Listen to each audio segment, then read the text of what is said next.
Hello friends and welcome back to the channel once again. ये matter in our surrounding की last most video है। ठीक है, इसके बाद चैप्टर फिनिश हो जाएगा and we will do the Q&A session. देखो, लास्ट टॉपिक क्या है? Effect of temperature and pressure on the state of matter. ये हमने प्रीवियसली डिस्कस किया था कि किस तरह टेम्परेचर की चेंज होने पे स्टेट में चेंज होता है। लेट्स से अगर सॉलिड है और टेम्परेचर रेज करते हो तो that will be converted into liquid, और ज़्यादा रेज करते हो तो that will be converted into gases and vice versa. Gas को ठंडा करने लगोगे मीन्स टेम्परेचर निगेटिव की तरफ ले जाओगे, कम करते जाओगे तो again liquid and solid. Here is a conversion. Now pressure का भी इफेक्ट हमने देखा था कि सॉलिड्स के पार्टिकल क्या होते हैं, ज़्यादा क्लोज्ड होते हैं और गैसेस के पार्टिकल बहुत ज़्यादा दूर होते हैं। अगर गैसेस के पार्टिकल्स को तुम हल्का सा दबाओ, प्रेशर दो मीन्स दबाओ उसको, ठीक है, और उसकी वजह से क्या हो रहा है, पार्टिकल पास आ रहे हैं, तो then it will be converted into liquid on then go on.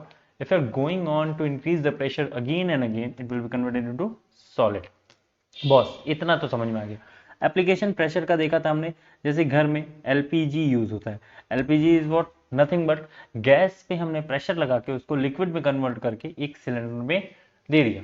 इसी तरह अभी जैसे ऑक्सीजन सिलेंडर सुन रहे हो, व्हाट्स दैट, ऑक्सीजन गैस को हमने पकड़ा, प्रेशराइज करके उसको हमने सिलेंडर में भर दिया, जो कि किस में कन्वर्ट हो गया, लिक्विड फॉर्म में। अगेन वो जब उस सिलेंडर से निकलेगा तो that will be converted into gas automatically with the help of atmospheric pressure.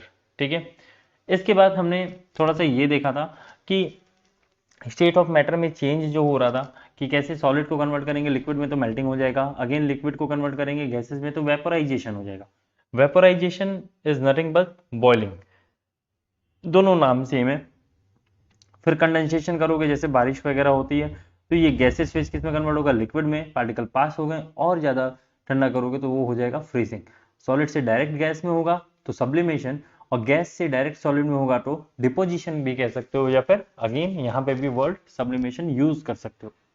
Now melting point और बॉइलिंग पॉइंट, ठीक है, देखो इसमें ये बहुत ही क्रूशियल टॉपिक है। मेल्टिंग पॉइंट क्या है, ठीक है, एक ये वो वैसा टेम्परेचर है जहां पे लिक्विड जो है, ठीक है, the temperature at which solid melt to become liquid, उस टेम्परेचर पे जहां पे सॉलिड जो है वो कन्वर्ट होता है किसमें, लिक्विड में, at atmospheric pressure is known as melting point.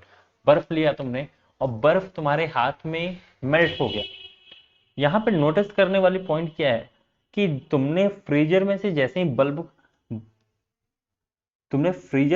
जैसे ही उस आइस क्यूब को निकाला, ठीक है, तो उस पर्टिकुलर टेम्परेचर पे जहां पे वो आइस क्यूब में भी है, that means in the solid state, और उसी 0 डिग्री सेल्सियस पे भी वो क्या है, लिक्विड फेज में भी है, मेल्ट करना स्टार्ट किया है। ठीक है, सिमिलरली यहाँ पे ऐसा ही है क्या, boiling point. Boiling point is the temperature at which liquid start boiling. ठीक है, एक ऐसा टेम्परेचर है जहां पे लिक्विड स्टार्ट करता है क्या, boiling, I mean converting to gases state.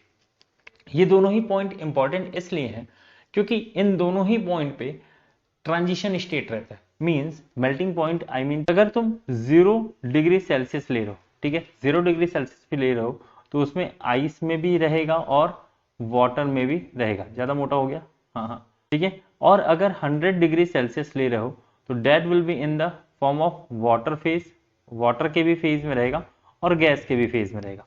ठीक है, तो यूनिकनेस है कहाँ, why we are talking of such a point, such a melting point temperature या फिर boiling point temperature, why we are talking about this, क्योंकि ये कोई ऐसा फिक्स पॉइंट तो नहीं है कि विश गैस ऑन किए, पानी चढ़ाए, 100 चढ़ा, सारा पानी वेपर में, नहीं होता है ऐसा। ठीक है, इसी के बारे में हम समझेंगे अगले टॉपिक से, latent heat of fusion. Fusion means freezing state. Fusion means क्या होता है, फ्रीजिंग स्टेट। इसमें क्या होता है, the amount of heat energy required to change 1 kg of solid into liquid at its melting point. कितना हीट चाहिए किसी सॉलिड को, ठीक है, 1 kg अगर हम सॉलिड की बात करें तो उसे कितना हीट चाहिए कि वो क्या हो जाए, लिक्विड में कन्वर्ट हो जाए। ऑब्वियसली ये तो तुम्हें जानते ही हो क्या करना है हमें। हमें जब भी सॉलिड को कन्वर्ट करना है लिक्विड में तो उसका टेम्परेचर रेज करना पड़ेगा। तो लेटेंट हीट ऑफ फ्यूजन क्या होता है, फ्यूजन इट्स मीन कि मेल्टिंग पॉइंट पे वो सॉलिड से किस में कन्वर्ट होगा बॉस, लिक्विड में कन्वर्ट होगा। तो वहां पे 1 kg के लिए कितना हीट चाहिए। अब देखो यहाँ पे क्या होता है, जब तुम हीट प्रोवाइड करते हो, हीट देना शुरू करते हो, ठीक है, तो जब तक वहां पे चेंज इन काइनेटिक एनर्जी होगा, चेंज इन, बहुत ये क्रुशियल पॉइंट है ये, जब तक वहां पे ये चेंज है, चेंज इन काइनेटिक एनर्जी होगा, तभी तक temperature will change, change in the sense, अगर काइनेटिक एनर्जी में ज्यादा चेंज होगा मींस पॉजिटिव ग्रोथ, तो टेम्परेचर स्केल पे तुम्हारा टेम्परेचर रेज होता हुआ नजर आएगा, अदरवाइज कम होगा तो कम होगा, ठीक है। तो टोटल डिपेंड करता है कि काइनेटिक एनर्जी कितना प्रोवाइड कर रहे हो। 0 डिग्री सेल्सियस पे क्या होता है, तुम्हारा जो टेम्परेचर स्केल है वहां पे क्या होता है, 0 डिग्री सेल्सियस दिखा रहा है, एमिटो से कि काइनेटिक एनर्जी वहां पे कुछ होगी, और जैसे जैसे वो मेल्ट करना स्टार्ट होगा, जैसे जैसे बॉस मेल्ट करना स्टार्ट होगा, काइनेटिक एनर्जी में चेंज आएगा ही नहीं, काइनेटिक एनर्जी में चेंज आएगा ही नहीं। काइनेटिक एनर्जी में चेंज कहां से आएगा बॉस, जब तुम बाहर से हीट प्रोवाइड करो। लेकिन यहाँ पे एक वर्ड यूज हुआ है लेटेंट, लेटेंट मीन्स उन पार्टिकल्स के पास कोई हिडन एनर्जी है जो कि उसको वैसे ही मिल जा रही है। फिर से समझो, बर्फ लिया, बर्फ कैसे ही तुरंत लिक्विड फेज में कन्वर्ट हो रहा है, वहां पे 2 स्टेट लाई कर रहा है, इसका मतलब कि बर्फ को, उस आइस को कहीं ना कहीं से तो एनर्जी मिल रही होगी। एग्जैक्टली अगर हम बाहर से एनर्जी देते तो हमारे पास क्या होता, चेंज काइनेटिक एनर्जी होता, और चेंज इन काइनेटिक एनर्जी हो रहा है, ये कैसे पता चलेगा, टेम्परेचर में चेंज होगा। लेकिन यहाँ पे मेल्टिंग तो 0 डिग्री सेल्सियस पे ही हो रहा है, टेम्परेचर चेंज नहीं हो रहा है, तो बॉस हीट कहाँ से मिल रही है, हीट कहाँ से मिल रही है, उनके खुद के अंदर से, and that is latent heat, ठीक है। अब हम मेल्टिंग की बात कर रहे हैं तो वो क्या हो जाएगा, फ्यूजन।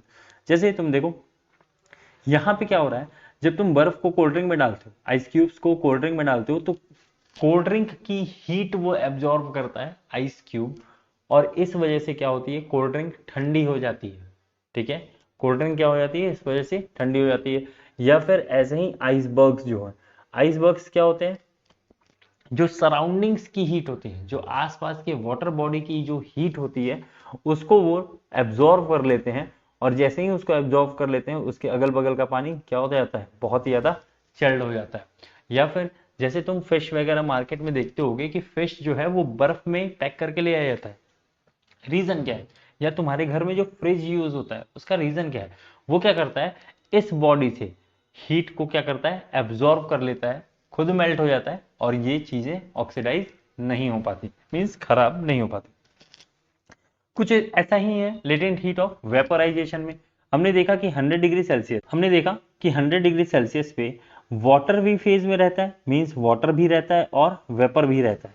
अगेन यहाँ पे भी वही कहानी है, वही कहानी मींस क्या है, टेम्परेचर में चेंज नहीं हो रहा है जस्ट बिकॉज काइनेटिक एनर्जी में चेंज नहीं हो रहा है।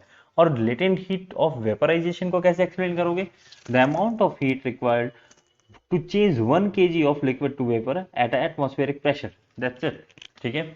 और इसके एप्लीकेशंस क्या होते हैं, मोमोज, स्टीम्ड मोमोज, ठीक है, उसमें क्या होता है, वाटर बॉयल होता है, और वाटर बॉयल होता है तो स्टीम जनरेट करता है, और उस स्टीम की वजह से तुम्हारा मोमोज क्या हो जाता है, तैयार हो जाता है। अगेन हम वाटर से भी उसको कर सकते थे, लेकिन टाइम लगता। तुमने देखा होगा, अगर तुम ऐसे अगर पैन में पानी गर्म कर रहे हो और उसका तुमने कवर प्लेट जो है वो अगर पकड़ाओ, तो उससे तुम्हें ज्यादा हार्म करेगा, क्यों, क्योंकि स्टीम के पास जो होती है काइनेटिक एनर्जी ज्यादा होगी, ठीक है।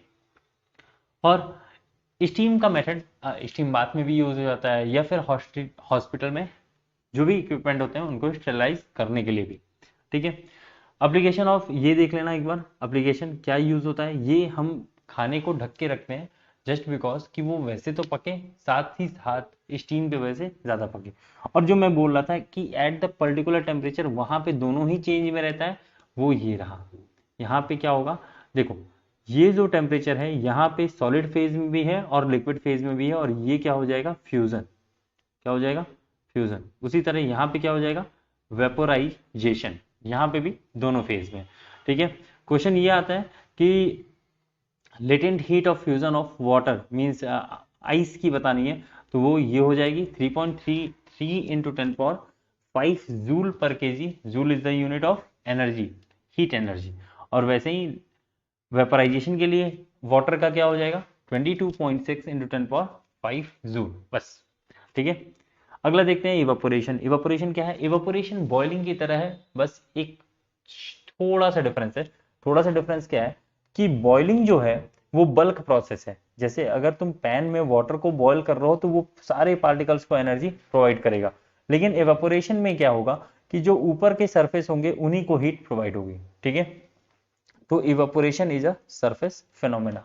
ठीक है, और यहाँ पे भी क्या होता है, लिक्विड टू वेपर में चेंज होता है। बॉइलिंग और इवेपोरेशन में बस यही डिफरेंस है कि इवेपोरेशन जो है वो सरफेस फिनोमेना है और boiling as a bulk phenomena है। अगेन एक और डिफरेंस है, बॉइलिंग एक ऑफ वाटर अगर देखें तो वो एक पर्टिकुलर टेम्परेचर 100 डिग्री सेल्सियस पे ही होता है, लेकिन इवेपोरेशन किसी भी टेम्परेचर पे हो जाता है। क्या फैक्टर्स हैं जो इवेपोरेशन को अफेक्ट करते हैं, तो टेम्परेचर है बॉस। देखा होगा अगर रोड पे गड्ढे पे अगर पानी है या ऐसे भी पानी लगा हुआ है तो जैसे से गर्मी का मौसम आता है वो जल्दी वेपोराइज हो जाता है, मीन्स टेम्परेचर पे डिपेंड करता है। दूसरा सरफेस एरिया, सरफेस एरिया पे कैसे, तुमने देखा होगा कि जो भी तुम कपड़े अपने टांगते हो ऊपर धूप में सुखाने के लिए, उसको क्या होगा, उसको तुम निचोड़ के हल्का सा उसका सरफेस एरिया बढ़ा देते होगे, मीन्स फैला के डालते होगे, ऐसे ही नहीं फेंक देते होगे। Humidity, humidity in the sense कि ह्यूमिडिटी क्या होता है actually, presence of water vapour in air. Water vapour in air को ही हम क्या कहते हैं, ह्यूमिडिटी कहते हैं। तो तुमने देखा होगा बारिश के मौसम में, बारिश के मौसम में जो कपड़े बाहर, जैसे मान लो बारिश खत्म हो गई और फिर कपड़े तुमने बाहर लेके गए, तो वो गर्मियों के सीजन के अपेक्षा क्या होगा, रेनी सीजन में बहुत टाइम लेते हैं। उसका रीजन क्या है, क्योंकि ऑलरेडी वाटर वेपर क्या है, एयर में प्रेजेंट है, ह्यूमिडिटी। और विंड स्पीड, पंखा चला के सुखाने में ज्यादा अच्छा है इंस्टेड ऑफ ऐसे सुखाने में। ठीक है, तो यही है, यहाँ पे किस फैक्टर पे डिपेंड करता है। तो सरफेस एरिया इंक्रीज करेगा तो इवेपोरेशन इंक्रीज करेगा, टेम्परेचर इंक्रीज करेगा तो रेट ऑफ इवेपोरेशन इंक्रीज करेगा, ह्यूमिडिटी कम होगी तो रेट ऑफ इवेपोरेशन क्या होगा, इंक्रीज करेगा। कैसे, मान लो यहाँ पे हमारे पास ये वाटर मॉलिक्यूल है और बाहर भी वाटर मॉलिक्यूल बहुत ज्यादा है, तो ये वाटर मॉलिक्यूल बाहर क्यों जाएंगे, नहीं जाएंगे, मीन्स ह्यूमिडिटी कम रहेगा तभी रेट ऑफ इवेपोरेशन ज्यादा होगा। Increase in wind speed increases the rate of evaporation. Proof कैसे कर सकते हो, तुम जब भी कोई गेम खेल के आते होगे बाहर से तो अंदर पंखा चला देते होगे, फैन ऑन करने से क्या होता है, विंड स्पीड बढ़ जाती है जिसकी वजह से तुम्हारा इवेपोरेशन बढ़ जाता है। कुछ समझ में आया कि फैन तुमने चलाया, इवेपोरेशन हुआ तो उसकी वजह से क्या हो रहा है, कूलिंग हो रहा है, तो इवेपोरेशन से ठंडी भी लगती है, कूल भी फील होता है। जैसे ये तुमने देखा होगा इन भाई साहब को। ठीक है, ये हम गर्मियों के मौसम में यूज करते हैं। ठीक है, क्या है ये, अर्थन पॉट, जी मटका भी बोलते हैं इसको। ठीक है, तो ये क्या होता है, क्ले का बना होता है जिसके अंदर बहुत ज्यादा पोर्स होते हैं। अब इस पोर्स में क्या होता है, वाटर आ जाते हैं, ये जो है ये छोटे छोटे बहुत छोटे छोटे क्ले के पोर्स से बने होंगे ऑब्वियसली। और जब तुम वाटर इसमें पुट करोगे तो तुम देखोगे बाहर हल्का हल्का गीला हो जाता है, मीन्स वाटर पार्टिकल्स यहाँ पे बाहर आ जाते हैं, सारे पोर्स के अंदर आ जाते हैं। और इवापोरेशन यहाँ से होता है, जैसे ही इवापोरेशन होगा तो ये पार्टिकल क्या हो जाएंगे, यहाँ से हीट लेके, इस मटके की हीट लेके क्या हो जाएंगे, बाहर एटमॉस्फेयर में चले जाएंगे। और जैसे ही तुम्हारे अंदर से हीट निकाल दी जाए तो तुम्हें कैसा फील होगा, कूल कूल। ठीक है, तो वही है कि स्टोर, इसमें स्मॉल होल्स जो होते हैं वो वाटर को सीप आउट करते हैं, और ये वाटर पार्टिकल कहाँ से एनर्जी लेते हैं, इन्वायरमेंट से एनर्जी लेते हैं और बाहर को निकल जाते हैं, और दस they make the pot cool. ठीक है, ये पूरा प्रोसेस था, इसको एक बार पढ़ लेना, बहुत सिंपल सा प्रोसेस है। और भी इसके एग्जाम्पल है, जैसे कूलर, जो कूलर तुम्हारे घर में अभी यूज होता होगा, इसमें हम इवोपोरेशन पैड लगाते हैं, हाँ वही घास फूस। ठीक है, उसमें क्या होता है, पानी जो तुम यहाँ पे भरते हो नीचे, ये क्या होता है, ये चारों ओर पानी आ जाता है, मीन्स अगर एक कूलर है तो ये चारों वॉल्स पे क्या हो जाएगा, तीनों वॉल्स पे सॉरी, पानी आ जाएगा जो नीचे से ऊपर पंप करके आ जाता है। अब क्या होता है, ये जो घास फूस रहती है यहाँ से इवोपोरेशन हो जाता है इन वाटर पार्टिकल्स का, स्प्रे फॉर्म में हम पानी यहाँ पे यूज करते हैं, और इनका क्या होता है, इवोपोरेशन होता है। जैसे ही इनका इवोपोरेशन होगा ये अंदर का एनवायरमेंट क्या कर देंगे, कूल कर देंगे, और ये जो फैन होगा ये तुमको कूल हवा दे देगा, कूल हवा। इजी था। पेड़ों में भी होता है इवोपोरेशन जिसको हम ट्रांसपीरेशन कहते हैं, पढ़ा होगा तुमने ट्रांसपीरेशन, नहीं पढ़ा होगा तो लाइक शेयर और सब्सक्राइब करो चैनल को, तुम्हें मिलती जाएगी क्या, तुम्हें सारी चीजें मिलती जाएंगी। हो ये छुपाना पड़ेगा, ठीक है। तो तुम्हें क्या हो जाएगा, सारी चीजें मिलती जाएंगी। ठीक है, ट्रांसपीरेशन में क्या होता है, करना होता है। ठीक है, पेड़ में भी गर्मियों के मौसम में टेम्परेचर कैसे कंट्रोल करें, अपन तो घर में रह रहते हैं एसी चला के, पेड़ कैसे रहे, तो इवापोरेशन कूलिंग करता है। तो पेड़ क्या करते हैं, अपनी लीव्स से जो वाटर ड्रॉपलेट्स हैं वो क्या होता है, उनसे बाहर को जाता है। वाटर ड्रॉपलेट्स जैसे ही बाहर जाएगा, पेड़ क्या हो जाएंगे, क्योंकि इवेपोरेशन से कूलिंग होती है तो पेड़ ठंडे होते हैं। इसी वजह से गर्मियों के मौसम में जब हम जाते हैं तो हमें ठंडा ठंडा लगता है। For more video you have to subscribe the channel और do tell your friends boss, this is your घर का channel, your favourite study way. Thank you.